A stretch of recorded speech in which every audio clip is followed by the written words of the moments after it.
അനി, എനിക്കൊരു സംശയത്തിന് ഉത്തരം തരണം. കുറേ നാളുകൾ കഴിയുമ്പോഴൊരു കാര്യമാണ്. ഞാൻ സ്വപ്നത്തിൽ കണ്ടതാ.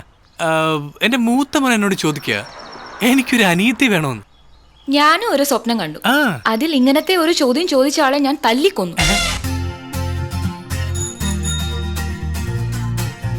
എടാ പൊന്നൂസേ, ലുക്കിലല്ല വർക്കിലാണ് കാര്യം.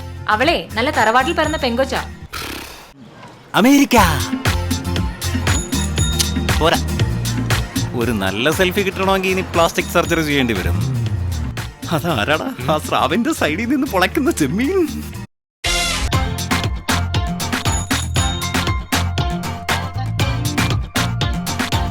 എല്ലാം ശരിയാവന്റെ ലിസമ്മോ. കർത്താൻ ഇപ്പൊ വെറുതെ ടെൻഷൻ കൊടുക്കില്ലട്ടാ. അപ്പൊ അച്ഛൻ പറയുന്നത് പ്രാർത്ഥിക്കരുതെന്നാണോ? ഇനിയൊരു ജീവിതം ഉണ്ടെങ്കിൽ വെള്ളിമേഘങ്ങൾ ഉമ്മ വയ്ക്കുന്ന കുന്നിൻ താഴ്വാരങ്ങളിൽ വലിയ ചില്ലുജാലകങ്ങളുള്ള ഒരു കൊച്ചു വീട്.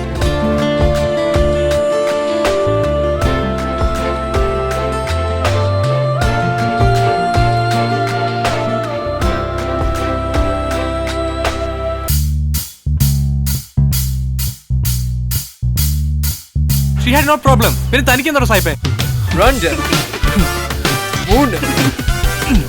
അല്ല, അത് ഞാനൊരു സൈക്കോളജിക്കൽ അപ്രോച്ച്. എന്റെ അപ്രോച്ച് ഈ ഏരിയയിൽ കാണരുത്.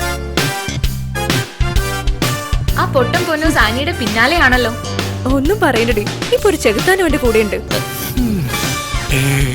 ഡേഡി ആ വായി നോക്കി വരുന്നു. എന്നും പ്രേമിക്കാൻ ഒരു മണഗുണാഞ്ചൻ ഇങ്ങനെ പുറകെ നടക്കുന്നത് ഈ പെമ്പിള്ളേർക്കെല്ലാം ഒരു ഇഷ്ടപാടാ. ഓ ചക്കരെ, നീ ഒരു സംഭവമാണെടി. ഇവളൊരു സംഭവം തന്നെയാടാ. ഹേയ്, ഇത് അത്ര വലിയ സംഭവമൊന്നുമല്ല.